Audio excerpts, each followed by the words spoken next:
Baik, kita lanjut untuk kuliah 7, yaitu manajemen basis data untuk pengelolaan data dan informasi. Kita lihat, kita next dulu, kita perbesar dulu. Oke. Yang pertama ada konsep data dalam komputer. Jadi, data pada umumnya disusun dalam tingkatan yang dimulai dari bagian terkecil data yang digunakan oleh komputer atau bit, sehingga terus naik sampai tingkat database.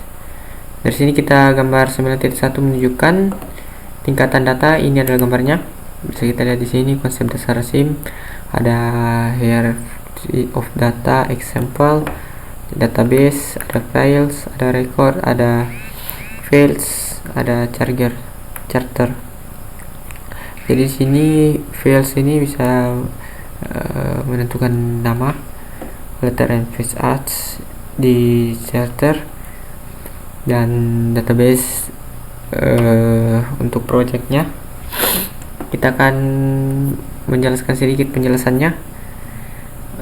Untuk penjelasannya itu adalah kumpulan file data yang semua terkait dengan satu objek, aktivitas, atau individu disebut dengan record. Jadi ini adalah record. Next, dengan menggabungkan deskripsi karakteristik suatu objek, aktivitas, individu suatu record dapat memberikan gambaran lengkap tentang, misalnya, catatan karyawan adalah kumpulan di bidang tentang satu karyawan. Kita bisa dilihat di sini. Lanjut. Misalnya, catatan karyawan adalah kumpulan satu tentang karyawan, suatu file yang berisi nama karyawan, file lain berisi alamat, file lainnya berisi nomor telepon, gaji, penghasilan yang diperoleh hingga saat ini, dan seterusnya. Kumpulan rekod terkait disebut file, misalnya file investasi, atau kumpulan semua catatan investasi suatu perusahaan atau organisasi tertentu. Jadi ini adalah data, contoh data karyawan berupa gaji. Kita next saja. Di sini kita lihat, di sini ada materi perbedaan data dan informasi. Jadi perbedaan data dan informasi itu, data dan informasi tidak memiliki makna yang sama. Istilah data berasal dari bahasa Latin, yaitu datum, yang secara harfiah berarti diberikan atau fakta yang dapat berupa angka, kenyataan, atau gambar. Next, data dan informasi dalam sistem informasi. Sumber daya data diubah melalui aktivitas pemopresan informasi menjadi berbagai produk informasi untuk menggunakan pengguna kata akhir. Pemrosesan informasi terdiri dari aktivitas sistem input, pemopresan, input, output, penyimpanan, dan pengendalian. Next, kita langsung percepat saja. Kita lihat di sini gambar data dan informasi dalam satu sistem. Di sini ada sistem terbagi ke bawah. Jadi control of system formats,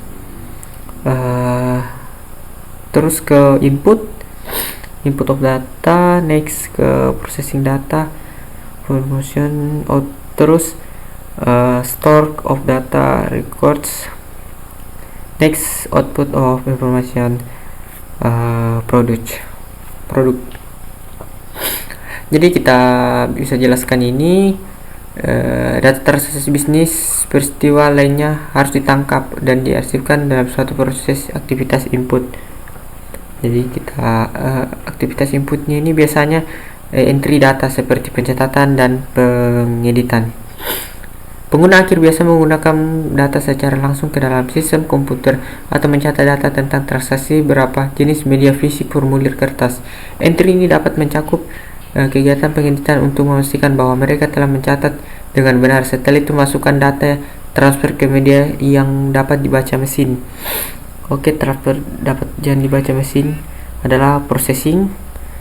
Bisa lihat di sini. Ketika sudah masukkan data transfer media ke mesin seperti disk magnetik, sehingga diperlukan untuk proses. Jadi ini adalah langkah prosesnya yang sudah dicetak. Ketika sudah dicetak, untuk memastikan benar-benar sudah dicetak, itu terdapat proses data input into information.